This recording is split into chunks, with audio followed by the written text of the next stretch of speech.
Bismillahirrahmanirrahim। अस्सलामु अलैकुम वरहमतुल्लाहि वबरकातुहू। नाज़रीन, आर नॉलेज ऑफिशियल में खुश आमदीद। आपका मेज़बान रऊफ़ अहमद एक नए प्रोग्राम के साथ हाज़िर है, जिसमें हम बात करेंगे कि हमने जुलाई के महीने में अपने बागात में खादें कौन सी इस्तेमाल करनी है।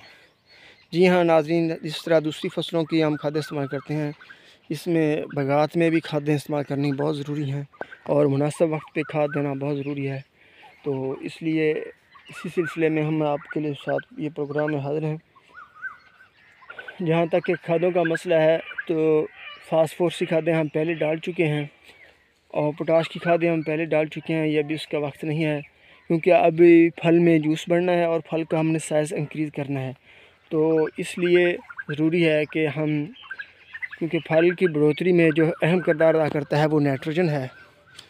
और दूसरा, क्योंकि अगर हम पानी लगाएंगे, खादें इस्तेमाल करेंगे, तो अक्सर औक़ात जो हमारी फ्लड इरिगेशन होती है उसमें ये होता है कि हमारी 50% खाद जो हमारे पौधों को दस्तयाब होती है, बाकी 50% ज़ाया होती है।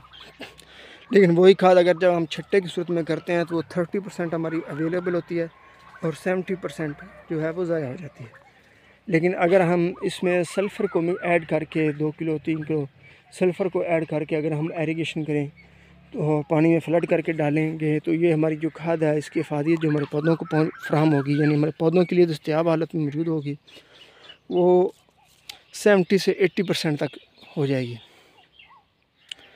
और इसी तरह अगर हम छट्टा करते वक्त अगर साथ सल्फ़र का छट्टा करेंगे, तो फिर हमारी जो खादों की दस्तयाबी के जो है नाइट्रोजन जो हमारे पौधों को दस्तयाब होगी वो 50% तक यानी बढ़ जाएगी। यानी अगर आपके पास फ्लड इरिगेशन का निज़ाम नहीं है तो आप छट्टे के साथ सल्फ़र को छट्टा करें, तो इस तरह से आप 50% तक आपके पौधों को दस्तयाब हो जाएगी।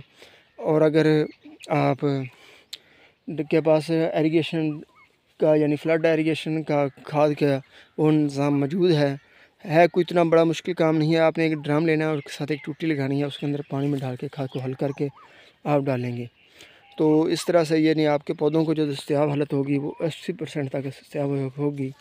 यानी आपको कम मकदार में होंगी, अगर आपके पास खाद आप डालते हैं पौधों को, फिर भी आप ज़्यादा नतीजा हासिल कर सकेंगे।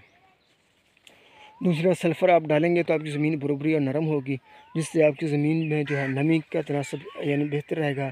यानी आपकी जो पौधे हैं वो देर तक आपके पानी को पौधों के लिए महफूज करके रखेगी। इस तरह से आपको ये दोहरा फ़ायदा देगा सल्फ़र। अब हम बात करेंगे कि खाद कौन सी डालनी है। खाद इसमें नाज़रीन, क्योंकि नाइट्रोजन की ज़रूरत होती है फल की बढ़ोतरी के लिए, इसमें आप यूरिया खाद भी डाल सकते हैं और कैल्शियम अमोनियम नाइट्रेट यानी गवारा खाद जिसे हम उर्फ़ आम में कहते हैं, वो आप डाल सकते हैं।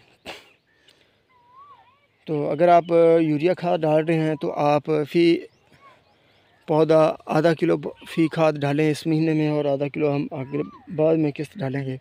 लेकिन अगर आप गवारा खाद डाल रहे हैं तो आप फ़ी पौधा 1 किलोग्राम डालें, क्योंकि उसमें कैल्शियम अमोनियम नाइट्रेट जो है यूरिया खाद के मुकाबले में डबल डोज डालनी पड़ती है। तो इसके साथ हमारा प्रोग्राम तक को पहुंचा। अपनी दुआ में याद रखिएगा। पाकिस्तान जिंदाबाद।